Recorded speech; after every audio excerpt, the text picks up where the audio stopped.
participé au premier Jeu du Pacifique Sud en 1963. Et je représentais le football, l'équipe de Nouvelle-Calédonie de football. Ça a été M. Cadour, Roger Cadour, qui avait qui avait lancé cette idée des Jeux de se rencontrer dans la zone du Pacifique. On a commencé à 400 à Fidji, maintenant nous sommes plusieurs milliers. C'était déjà de la bataille, à celui qui va gagner les Jeux. On aimait tellement se battre et défendre le maillot gris et rouge de la Nouvelle-Calédonie qu'on allait aussi pour la gagne, mais on allait aussi beaucoup pour la rencontre, pour les échanges, etc. Mais c'était convivial quand même. Et donc c'est pour ça que les Jeux, ça reste toujours un truc familial, presque familial entre les Océaniens, quoi. On était un peu olé olé, hein. C'était pas sérieux comme ça s'est fait, ou même au niveau international après. Hein. Ça avait été quelque chose de sensationnel au niveau ambiance. Ça avait un retentissement, les Jeux du Pacifique, extraordinaire. C'est toujours des grands événements pour nous, au niveau local. Et d'autant plus que la Calédonie raflait souvent l'ensemble des médailles, en tout cas une grosse partie des médailles.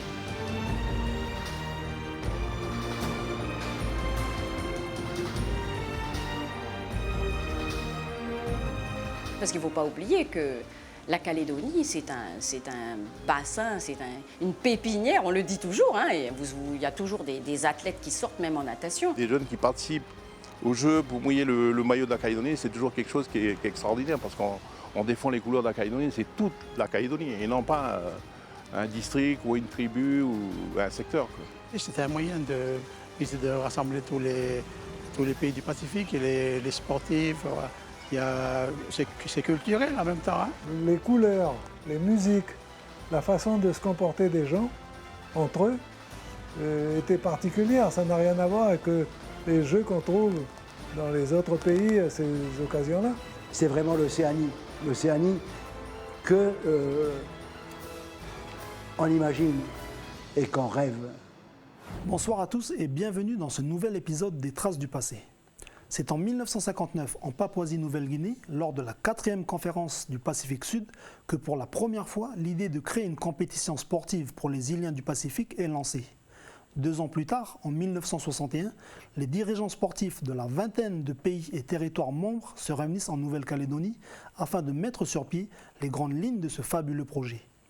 Il faudra alors plusieurs jours aux représentants des pays concernés pour se mettre d'accord et ainsi concrétiser sur le papier cet événement qu'on nomme alors dans un premier temps les Jeux du Pacifique Sud. Par la suite, la charte est rédigée par 3 dirigeants sportifs, le Fidjien Leslie Martin, le Samoan John Samia et le Calédonien Roger Cadour. Elle est signée quelques mois plus tard, les Jeux sont faits.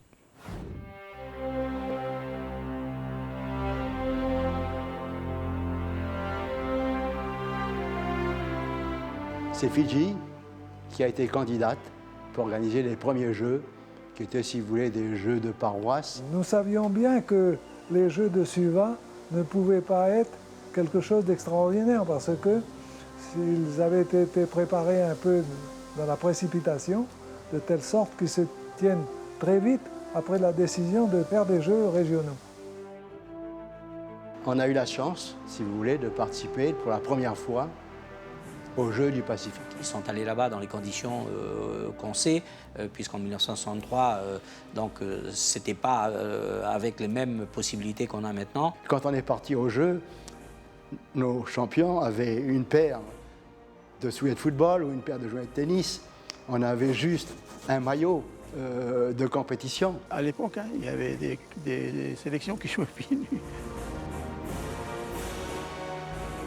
Nimadele et moi-même n'avions même pas de tenue.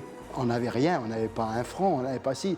Chaque dirigeant mettait tout de sa poche. Vous voyez, on payait nos déplacements, on payait tout de notre poche. Mais nous, c'était la Calédonie de l'époque.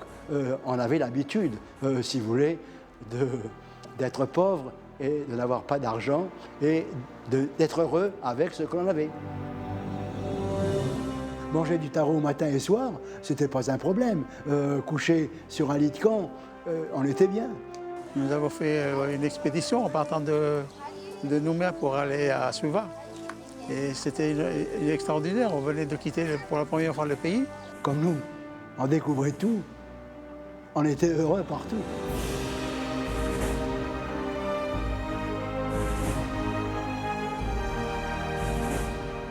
C'était vraiment la première grande manifestation internationale, mais c'était formidable. C'était surtout l'esprit pionnier que nous avions. Il n'y a pas eu du tout de critique de la façon dont étaient organisés les Jeux de Suva, parce que, d'une part, on savait bien que ça ne pouvait pas être formidable, mais qu'ensuite, l'esprit qui avait présidé était vraiment très très bien rendu. Les Jeux, c'est une fête. Voilà. C'est là qu'on vient, on va s'exprimer, on fait plaisir aux supporters et tout. Dans les peuples du Pacifique, il y a une façon de se réunir qui est différente des autres, et cela a constitué un ciment pour développer l'esprit sportif dans la région. Les Jeux du Pacifique, en Océanie, sont devenus une très très grande fête. Mais nos amis fidjiens ont vraiment été les premiers, les pionniers. Tout compte fait et malgré les moyens vétustes de l'époque, Fidji et ses dirigeants ont finalement réussi à organiser les tout premiers Jeux. Suva a ainsi posé les bases de ce rendez-vous des sportifs du Pacifique dans un esprit de fraternité, de joie et de compétitivité. L'aventure des Jeux du Pacifique ne fait que commencer.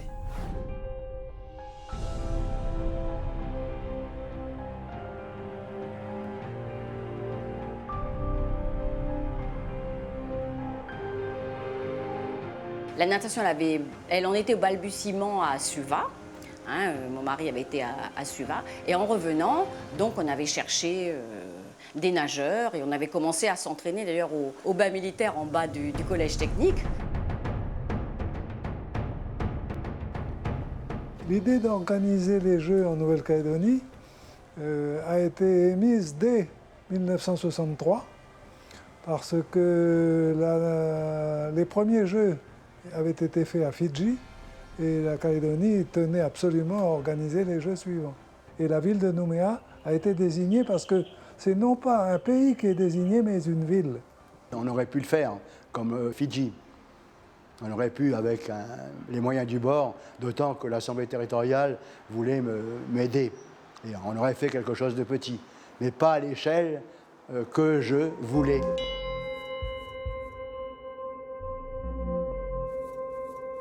Il n'y avait pas de stade, il n'y avait pas de salle de sport, il n'y avait pas de piscine. Donc il fallait tout faire. Mais en plus, il n'y avait pas de route pour aller au stade. Il n'y avait pas de route pour aller à la piscine. Donc il fallait faire tout cela. Le challenge supplémentaire, c'est que nous n'avions pas non plus d'hébergement pour les athlètes. On n'avait rien à l'époque. Il y avait un petit stade au parking du Bagnon, près du quai. Un stade vélodrome qui était dû aux forges françaises de l'Océanie de M. Brunet. Et rien. Nous sommes partis de très peu de choses parce que, si je me souviens bien, l'opération coûtait 1 milliard de francs de 1963, ce qui fait des sommes faramineuses. C'est une suite de circonstances qui ont fait que on a pu, vous voyez, tout concrétiser. Que ce soit la municipalité de Nouméa, que ce soit l'Assemblée territoriale, tous les membres m'ont aidé.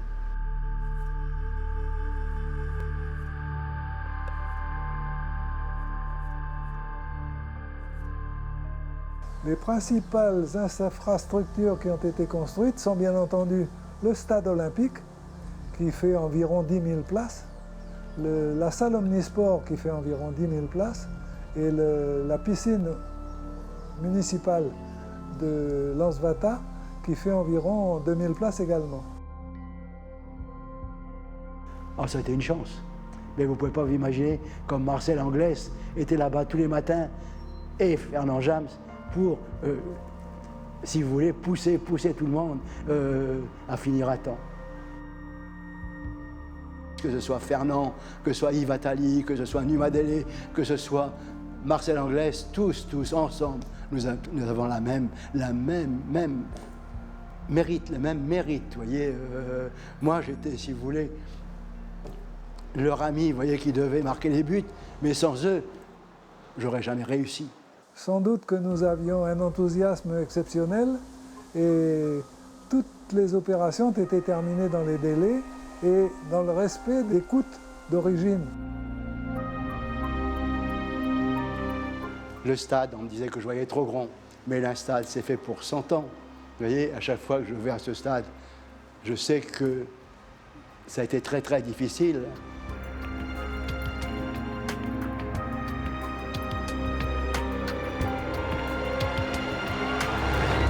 C'est l'héritage des Jeux du Pacifique en 66. On a eu la chance de concrétiser ce rêve. Beaucoup de chance, vous voyez, de pouvoir être prêt, d'avoir eu des gens qui ont compris ce qu'on voulait. Mais en fait, c'est surtout le seul bon souvenir de l'inauguration et des premiers Jeux que je dois conserver. Le reste, c'est des mauvais souvenirs parce qu'on a tellement peiné pour avoir cela.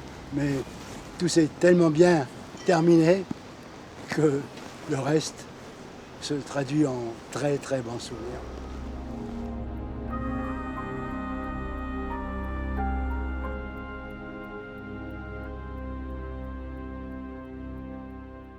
L'accueil de la population, c'était une énorme réussite parce qu'on n'avait jamais réuni 10 ou 15 000 spectateurs en Nouvelle-Calédonie en un seul lieu.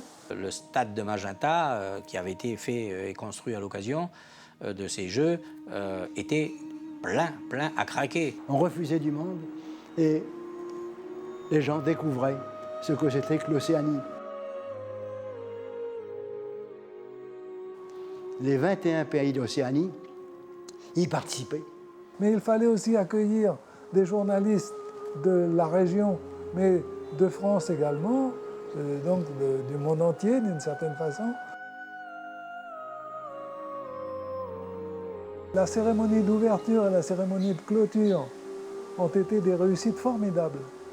Je défilais avec l'équipe de Calédonie et puis ils m'avaient obligé à être en tête. Et j'avais dit non, Numa, il faut venir avec moi. Et puis Marcel, Anglès, non, Roger, on veut être derrière toi, on veut être toute l'équipe. Et Numa m'avait dit, Roger, pense à ton père. Et c'est vrai, pendant tout le défilé, tout le monde criait, bravo. Mais moi, je pensais qu'à mon père que j'avais peu connu, puisqu'il est mort, j'avais 6 ans. Et j'avais toutes les générations, comme Édouard Pentecôte, comme Henri Lafleur. J'étais Roger par-ci, Roger par-là. Toutes les générations étaient là, vous voyez, pour me donner un coup de main, vous voyez. Tous étaient là pour me dire bravo Roger. En fait, je lui dis bravo, j'ai fait que ce que je vais faire. Après autant d'années, l'émotion de Roger Kadour est toujours aussi présente. Jules Kadour, le père de Roger, est un vieil ami de Numa Deli. À eux deux, ils sont des piliers du sport calédonien, ayant par exemple donné naissance à la Ligue calédonienne de football et au club de l'Olympique.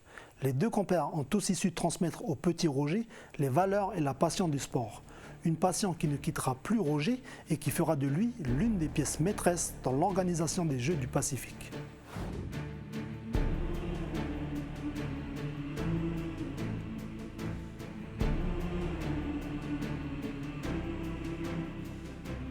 On ne voit pas souvent les coulisses. Hein. On est athlète, on est en train de faire. Mais dans les coulisses, quand il faut s'occuper de ce genre de, comment on va dire, on peut dire logistique, hein, voilà. Mais quand on doit s'occuper de tout ça, quand on doit mettre tout ça sur pied, quand il faut que tout ça, ça marche, ah oui, non mais Roger, c'est l'âme du sport en Calédonie, on va dire. Hein. Il était présent dans tous les Jeux de 63 jusqu'au dernier jeu qui s'est passé. Là, voilà. On le respecte beaucoup parce qu'il est toujours avec nous, donc on ne peut que le respecter. Et moi, je l'ai vu quand il est venu me voir en métropole, quand j'étais en stage et tout. Mais il était tout le temps là et il venait nous donner un coup de main et nous encourager dans tout ce qu'on faisait. Et ça, c'est bien. Il a su fédérer autour de lui et puis il a su s'impliquer dans l'organisation des Jeux du Pacifique en sa qualité de président du comité territorial olympique et de faire perdurer ces Jeux. Donc Roger Kadour, c'est une image, c'est un homme à qui on doit les Jeux du Pacifique et qu'on doit effectivement remercier aujourd'hui.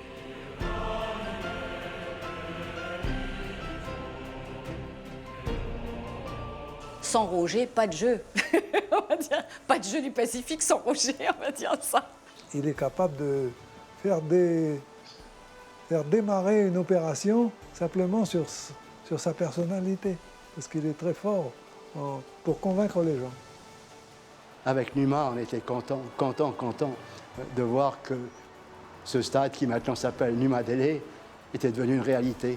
Une belle salle omnisport à Lansvata, une belle piscine qui aujourd'hui s'appelle Jacques Mouraine.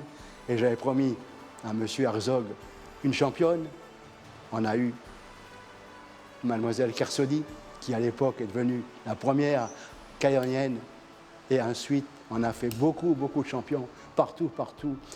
Je vous assure que véritablement, que ce soit en athlétisme, que ce soit en football, que ce soit en natation, on a des centaines de bons sportifs.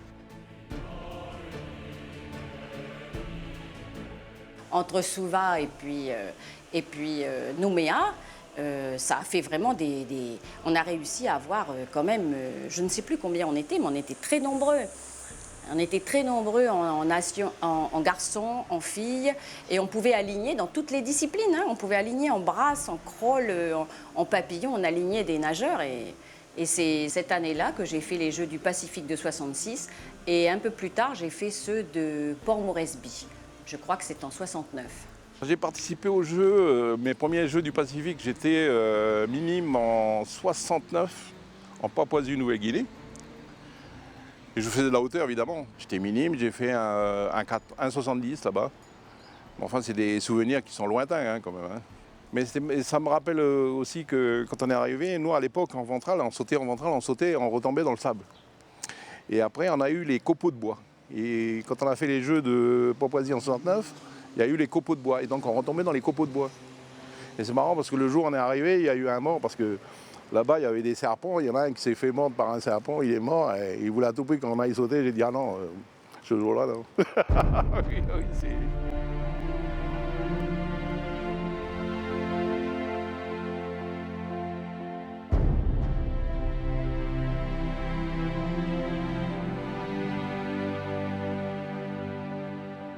Quand on faisait de la compétition et quand on vous proposait ce genre de choses, eh bien, c'était pour représenter la Calédonie.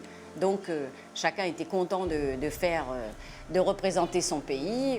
Et moi j'ai dit à mes athlètes, là, quand vous prenez le maillot, il faut le mouiller, donc c'est un honneur de le porter. Et non pas aller là-bas en balade et en touriste et tout.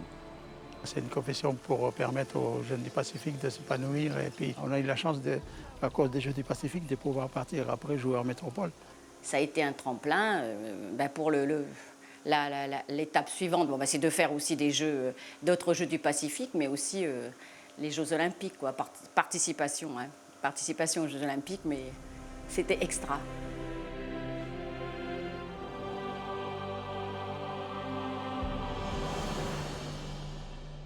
C'était déjà une occasion de se faire connaître. Moi, quand j'ai commencé en 1975, je n'avais jamais fait d'athlétisme de ma vie, sauf un peu à l'école, comme tous les gamins de l'époque. Et puis, c'est là que je me suis découvert au niveau d'abord territorial de la Nouvelle-Calédonie des qualités, ensuite au niveau du Pacifique, qui m'a permis de dire que j'avais ce potentiel pour aller encore un peu plus haut. Et je suis passé ensuite au niveau national. Et pour terminer au niveau international, au plus haut niveau donc mondial. Les athlètes qui sont partis, comme Paul Bonniewa, tout ça, là, qui sont partis en métropole, c'est grâce aux Jeux du Pacifique. Sinon, ils n'étaient pas connus avant.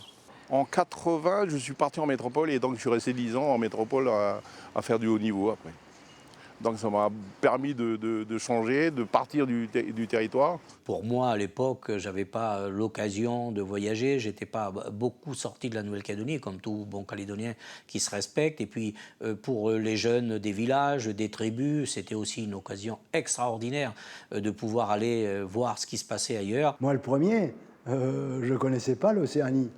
Maintenant, il n'y a pas une île de l'Océanie que je ne connais pas. Fidji, je ne connaissais pas à l'époque. Palau, les Tonga, les Samoa. Il y en a tellement que c'est vrai que c'est beau, quoi. C'est magnifique. C'est des petits pays, mais c'est magnifique hein, de voir ces gens-là pouvoir faire du sport, s'exprimer et sortir de chez eux.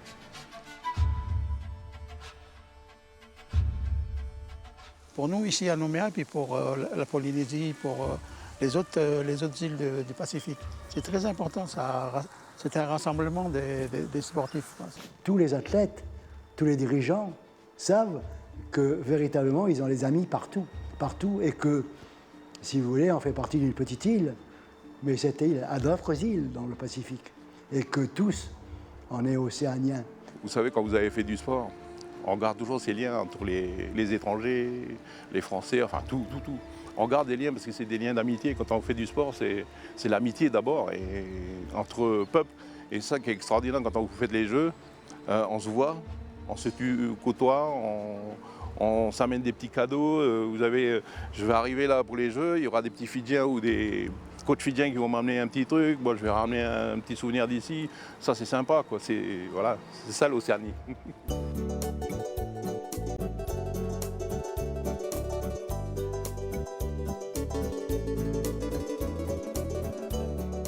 Quand on était donc à la piscine de Wendoro, les Tahitiens, ils arrivaient avec la guitare à la main.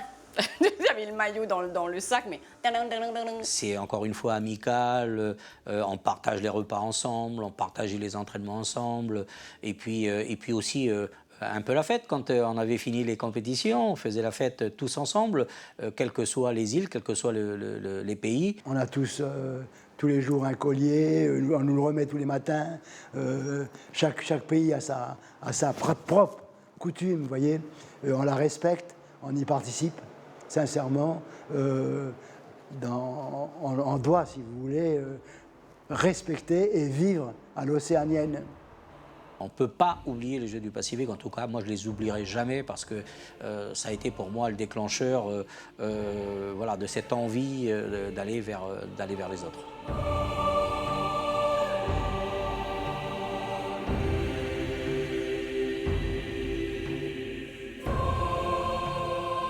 Je dis qu'il ne faut pas qu'on oublie que ces Jeux du Pacifique sont fédérateurs.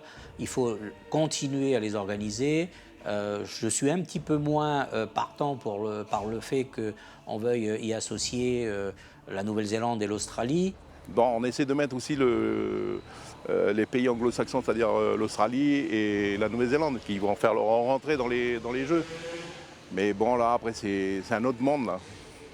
En participant à quelques disciplines, comme c'est le cas, je crois que ce sera une très bonne chose. Mais dire qu'on est contre, c'est faux. C'est faux. Véritablement, on n'est pas contre. Au contraire, on a beaucoup à apporter. Mais si vous voulez tuer les Jeux du Pacifique, parce qu'elles sont là dans les 20 disciplines, l'Australie et la Nouvelle-Zélande, si vous voulez, sont tellement fortes qu'écraseraient leur supériorité sportive et normale, vous voyez, la totalité des petites îles du Pacifique.